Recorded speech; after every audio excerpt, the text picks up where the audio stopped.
Good morning dear students. आज का जो हमारा टॉपिक है chapter people as a source का economic and non economic activities done by women. तो सबसे पहले हमारा टॉपिक स्टार्ट करते हैं कि there existed division of labour between man and women in the family. परिवार में डिवीजन ऑफ लेबर है, जैसे डोमेस्टिक वर्क है, it is usually done by women and man prefer to do work outside the home. घर के अंदर के काम जो हैं ये औरतें करती हैं, जैसे बर्तन मांजना हो गया, खाना पकाना हो गया।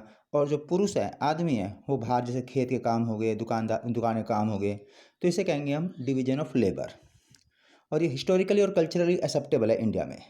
हिस्टोरिकली और कल्चर में भी यही, कल्चर में हमारी यही है कि भाई आमतौर पर जो है कि औरतें घर का काम करती हैं, आदमी बाहर का काम करते हैं। और हिस्ट्री में भी हम यही देखते आ रहे हैं कि पुरुष जो हमेशा जो है बाहर काम करता आया है, औरतें घर का काम। लेकिन अब ये ट्रेंड थोड़ा चेंज हो रहा है।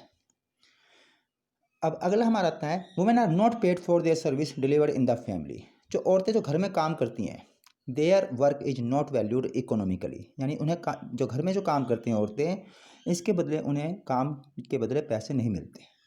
एक स्टीरियोटाइप है, एक से ठप्पा लग चुका है, स्टीरियोटाइप है कि लेबल लग चुका है कि औरतें घर का काम करेंगी और आदमी बाहर काम करेंगे। और यदि बाहर का आदमी काम करते हैं तो they get payment for it. आदमी जब बाहर का काम करते हैं तो उन्हें पैसे मिलते हैं, लेकिन औरतें जो घर का काम करती हैं इसके उन्हें पैसे नहीं मिलते। The house hold work done by women is not recognised in the national income. तो नेशनल इनकम में जो है औरतें जो घर का काम करती हैं वो नेशनल इनकम में काउंट नहीं होता, राष्ट्रीय आय में इंक्लूड नहीं होता। लेकिन यदि वुमेन जो है, औरतें बाहर काम करेंगी तो वो, और उसके बदले उन्हें पैसे मिलते हैं, तो वो काम जैसे जो है वो फिर काउंट होगा, उसकी वैल्यू की जाएगी इकोनॉमिकली। जैसे हम घर का काम करते हैं, जब वुमेन घर का काम करती हैं तो इसके बदले उन्हें पैसे नहीं मिलते। लेकिन यदि कोई हेल्पर, वुमेन हेल्पर है, जैसे सफाई वाली है, बर्तन वाली है, वो किसी घर में आती है तो इसके बदले उसे काम के बदले पैसे मिलते हैं। तो women are paid when they work outside home. अब दो मेन बेस हैं, एजुकेशन और स्किल। अर्निंग जो वुमेन की या किसी भी आदमी की या औरत की, जो वुमेन या मैन की जो अर्निंग है वो डिपेंड करती है उसकी एजुकेशन और स्किल पर। More the person educated, more he will likely to earn. अब जब ज़्यादा अच्छी एजुकेशन होगी तो helps individual to make better use of the economic opportunities available before him. तो अच्छे जो उसके पास एजुकेशन होगी तो उसके पास जो इकोनॉमिक अपॉर्चुनिटी होगी, पैसे कमाने के जो मौके होंगे ज़्यादा अच्छे होंगे। ही कैन अप्लाई फॉर जो है better jobs. Education skill are the major determinants of the earning of any individual in the market. तो यही एजुकेशन स्किल जो है वो डिसाइड करते हैं किसी आदमी की इनकम को। अब जो मेजोरिटी ऑफ वुमेन जो है उन दे हैव जो है मीगर एजुकेशन। जो मेजोरिटी वुमेन की अधिकतर औरतें कम पढ़ी लिखी होती हैं जो है, एंड लो स्किल फॉर्मेशन। तो उनका technically they are less knowledgeable. उनकी टेक्नोलॉजी जो है इतनी ज़्यादा एक्सपर्ट नहीं होती, टेक्नोलॉजी में भी स्किल भी उनकी ज़्यादा इतनी डेवलप नहीं होती। तो इसलिए अधिकतर वुमेन जो है they are paid low compare to man, क्योंकि वुमेन की लिटरेसी रेट भी कम है। तो वुमेन कम पढ़े लिखे होने की वजह से उनको कम पैसे मिलते हैं। वो अनऑर्गेनाइज्ड सेक्टर में जो है काम करती हैं। अनऑर्गेनाइज्ड सेक्टर में जैसे उनकी इरेगुलर इनकम होती है, इरेगुलर और लो इनकम होती है वुमेन की। There is absence of basic facilities like maternity leave. जो है उनको बेसिक फैसिलिटी नहीं मिलती, जैसे मैटरनिटी लीव, मातृत्व अवकाश, child care and other social security system. लेकिन जो वुमेन जो हाई एजुकेशन में और स्किल फॉर्मेशन में है, उनको equal to man they are getting salary equal to man. Higher educated women जो हैं उनको उतनी ही सैलरी मिल रही है जितनी इक्वल जो है मैन के बराबर। और साथ में we can say that they work in organized sector, जहाँ रेगुलर इनकम होती है, सारी बेसिक फैसिलिटीज़ मिलती हैं, जैसे कि मैटरनिटी लीव हो गया या जो है पेड हॉलीडे हो गया। अब अधिकतर वुमेन जो most women prefer to work in organized sector such as education and medicine. तो टीचिंग और मेडिसिन है, these are the two fields, these are two economic activities prefer by women outside home. तो अब next हमारा आता है quality of population. अगला topic जो हमारा आता है वो क्वालिटी ऑफ पॉपुलेशन है। इसके बारे में हम जो है क्वालिटी ऑफ पॉपुलेशन जो है डिपेंड्स, जो क्वालिटी है पॉपुलेशन की, सिंपल सी बात है, population quality means better human being, better society. और पॉपुलेशन को बेटर बनाने के लिए हमें क्या क्या चाहिए, एक तो एजुकेशन और हेल्थ। तो यही कहा गया है, the quality of population depends upon the literacy rate. Literacy rate means education, health of a person indicated by life expectancy and skill formation. तो स्किल फॉर्मेशन, स्किल होनी चाहिए, हेल्थ होनी चाहिए और एजुकेशन होनी चाहिए। इसी से किसी कंट्री की पॉपुलेशन की क्वालिटी इंक्रीज होती है। अब जो है इससे क्या होता है कि the quality of the population ultimately decides the growth rate of the country. तो इससे जो ग्रोथ रेट होती है देश की, जो रेट है ग्रोथ जो है रेट ऑफ ग्रोथ जो है वो डिसाइड होती है। क्योंकि जब आदमी हेल्दी होगा, एजुकेटेड होगा, ज़्यादा जो है ज़्यादा काम करेगा, तो नेचुरल बात है ग्रोथ रेट कंट्री की इंक्रीज होगी। तो अब हम डिस्कस करते हैं हम इसके बाद कि जो है two parameters of quality of education. तो two parameters of the quality of population. Population की जो क्वालिटी को मेजरमेंट करने के हमारे पास दो पैरामीटर हैं, दो पैमाने हैं, दो इंडिकेटर हैं। सबसे पहला इंडिकेटर है education. Education opens new origin for an individual, provide new aspiration and develop value of life. तो एजुकेशन से क्या होता है, उसके सामने नई, किसी इंडिविजुअल के सामने, किसी आदमी सामने एजुकेशन लेने से उसके सामने नए रास्ते खुल जाते हैं, न्यू ओरिजन, नए क्षितिज खुल जाते हैं, नए रास्ते मिल जाते हैं। He can progress in many ways, new aspirations, उसकी नई विश, नई इच्छाएं होती हैं। और जो है डेवलप्स वैल्यू ऑफ लाइफ, तो उसकी जो वैल्यू है लाइफ में वो जो है उसकी डेवलप हो जाती हैं। अर्निंग कैपेसिटी बढ़ जाती है, पेइंग कैपेसिटी बढ़ जाती है। इसके बाद इससे सोसाइटी की भी ग्रोथ होती है। जब आदमी बढ़ेगा तो नेचुरल सोसाइटी बढ़ेगी। इससे नेशनल इनकम इंक्रीज होती है, नेशनल इनकम एनहेंसिस होती है, इंक्रीज होती है, कल्चरल रिचनेस आती है।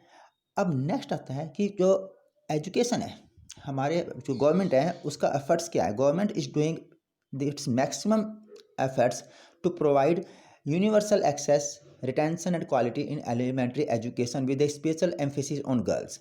कि गवर्नमेंट का प्रयास है कि सबको शिक्षा मिले और बच्चे ड्रॉप आउट ना करें, बच्चों को सब बच्चों को एजुकेशन मिले, बच्चे स्कूल ड्रॉप आउट कम से कम करें। और जो एलिमेंट्री एजुकेशन, जो प्राइमरी एजुकेशन है वो क्वालिटी वाली हो, क्वालिटी की एजुकेशन हो जिसमें कि वास्तव में बच्चा जो है कुछ सीख सके। और इन सब चीज़ के लिए स्पेशल जोर दिया है गर्ल्स को, बिकॉज गर्ल्स जो है वे पढ़ेंगी तो नेचुरल बात है फैमिली और ज़्यादा जो है प्रोग्रेस करेगी। तो स्पेशल एम्फेसिस दिया गया है गवर्नमेंट के द्वारा, जो है यूनिवर्सल एक्सेस, सबको शिक्षा, बच्चे ड्रॉप आउट कम से कम करें, और एजुकेशन जो है एलिमेंट्री एजुकेशन, प्राइमरी एजुकेशन वो क्वालिटी वाली हो। और साथ में लड़कियों की पढ़ाई पर विशेष ध्यान दिया गया है। अब नेक्स्ट है, सरकार ने रूरल एरिया में एजुकेशन बढ़ाने के लिए, रूरल एरिया में एजुकेशन का कल्चर डेवलप करने के लिए नवोदय विद्यालय की सेटअप किया है इन ईच डिस्ट्रिक्ट। इंडिया के जितने भी डिस्ट्रिक्ट हैं सब डिस्ट्रिक्ट में नवोदय विद्यालय का जो है सेटअप किया गया है to aim at improving quality education in rural education in rural environment. वहाँ पर जो है बच्चों को फ्री एजुकेशन मिलती है, फ्री इंक्लूडिंग फूड। नेक्स्ट हमारा आता है कि जो साथ में सरकार ने वोकेशनल स्ट्रीम्स, एक तो होता है बुकिश नॉलेज, जैसे आपने 11th-12th पढ़ रहे हो, फिर ग्रेजुएशन कर रहे हो।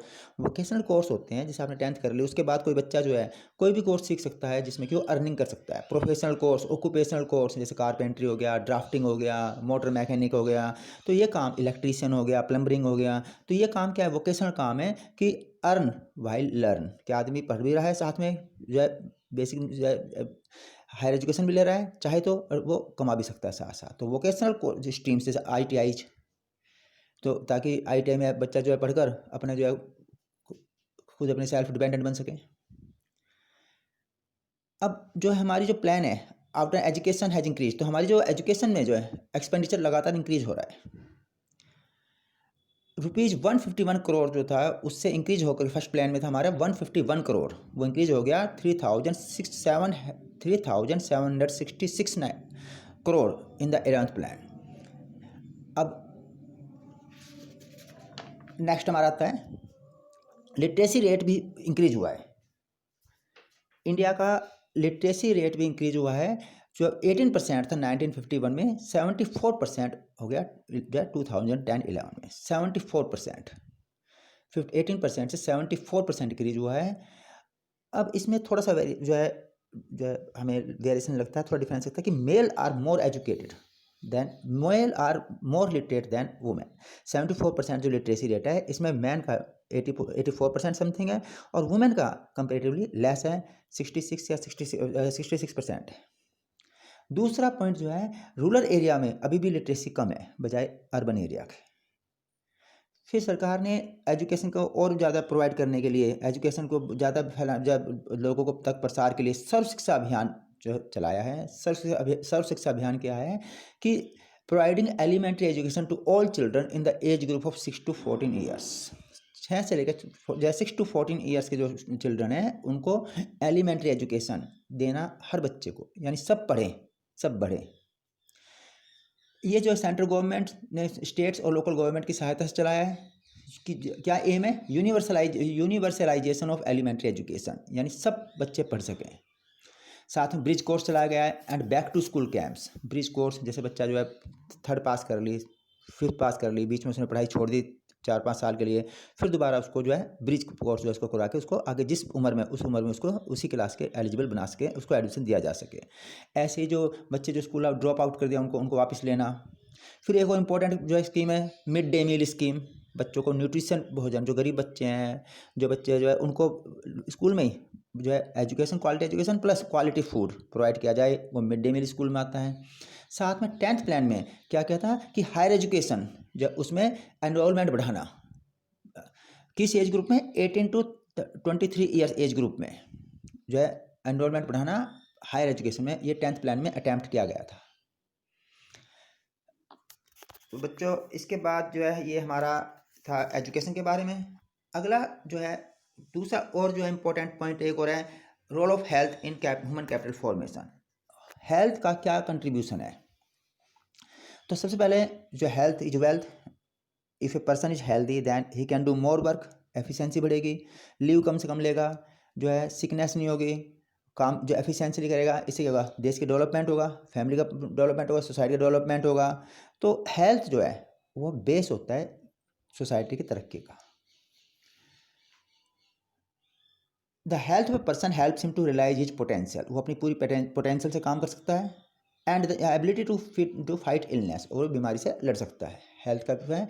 And healthy person and unhealthy person becomes a liability for an organization, और जो बीमार आदमी है वो बोझ बन जाता है ऑर्गेनाइजेशन पे, छुट्टी लेगा, काम धीरे धीरे करेगा, तो जो पेस है गति है काम की वो उस पर इफेक्ट पड़ता है। अब जो है गवर्नमेंट का जो प्रयास है जो क्या है, improvement in the health status of the population has been the priority of the country. तो गवर्नमेंट का प्रयास जो है कि इंप्रूवमेंट किया जाए हेल्थ स्टेटस में। तो साथ में जो नेशनल पॉलिसी है उसमें हमारी जो नेशनल पॉलिसी है उसमें क्या एम है कि एसेसिबिलिटी ऑफ हेल्थ केयर, सब लोगों तक हेल्थ केयर पहुंच सके, मतलब कि सभी ऐसे आदमी जो है जितनी भी पॉपुलेशन है सबको डॉक्टर प्रोवाइड हो सकें, बेसिक हेल्थ फैसिलिटी मिल सके, मेडिकल फैसिलिटीज मिल सकें, यानी कोई भी आदमी बिना दवा के जो है वंचित रह सके, बिना दवा के रह सके, ऐसा जो है हर आदमी को मेडिकेशन, हर आदमी को दवा सही टाइम पे मिलती रहे जो बीमार आदमी है। फैमिली वेलफेयर की, फैमिली वेलफेयर भी एम है कि परिवार हेल्दी रहेगा तो नेचुरल बात है कंट्री हेल्दी रहेगा। तो फैमिली वेलफेयर में जैसे फैमिली प्लानिंग चलाया गया था, फैमिली प्लानिंग प्रोग्राम चलाया था। फैमिली वेलफेयर में क्या टीकाकरण है, इम्यूनाइजेशन है, जो इंजेक्शन लगाना है बच्चों को। साथ में जो है and nutrition service with special focus on the under privileged segment of the population, और जो है न्यूट्रिशन सर्विस बैलेंस डाइट मिले वो जो है पॉपुलेशन को, पर्टिकुलरली पुअर सेक्शन को, क्योंकि it is poor section who suffer most due to ill health. बीमारी जो होती है सबसे ज़्यादा गरीब लोगों में आती है क्योंकि उनकी न्यूट्रिशन वैल्यू, उनकी जो नेट न्यूट्रिशियस जो है डाइट है, जो बैलेंस डाइट है वो नहीं होती है। साथ में बीमारी का they are prey to disease easily due to unhealthy environment. तो इसलिए गरीबों की जो है हेल्थ का सरकार ने ज़्यादा ध्यान रखा है। अब जो सरकार ने एफर्ट्स किए हैं इसके द्वारा लगातार जो है प्राइमरी हेल्थ सेंटर गाँव में लगातार इंक्रीज हो रहे हैं, डिस्पेंसरीज बढ़ रही हैं, डिस्पेंसरीज और हॉस्पिटल्स लगातार बढ़ रहे हैं, डॉक्टर्स जो हैं वे भी लगातार इंक्रीज हो रहे हैं, और नर्सिंग जो है, नर्सिस जो हैं वो भी लगातार, ये सभी जो हैं चाहे प्राइमरी हेल्थ सेंटर हो, डिस्पेंसरीज और हॉस्पिटल्स हों, डॉक्टर्स हों, नर्सिस हों, सभी जो है लगातार इंक्रीज हो रहे हैं। डॉक्टर भी बढ़ रहे हैं लगातार देश में, अब ज़्यादा मेडिकल कॉलेज खोले जा रहे हैं, नर्सिंग हॉस्पिटल ज़्यादा खोले जा रहे हैं, ऐसी जो है डिस्पेंसरीज ज़्यादा खोली जा रही हैं, प्राइमरी हेल्थ सेंटर खोले जा रहे हैं। इन सब का क्या जो है एज ए रिजल्ट क्या हुआ, इन सब का परिणाम क्या हुआ कि life expectancy at birth increase हो रही है लगातार। दूसरा, इससे बर्थ रेट जो है बेटर मेडिकल फैसिलिटी की वजह से बर्थ रेट डिक्रीज हो रही है, कम हो रही है पहले के मुकाबले। और तीसरा, डेथ रेट जो है वो भी गिर रही है, अच्छी मेडिकल फैसिलिटी होने से लोग जो है अनटाइमली डेथ है उससे बच जाते हैं और लॉन्गेविटी बढ़ रही है। Thank you. This was all about role of education and health in developing a good society.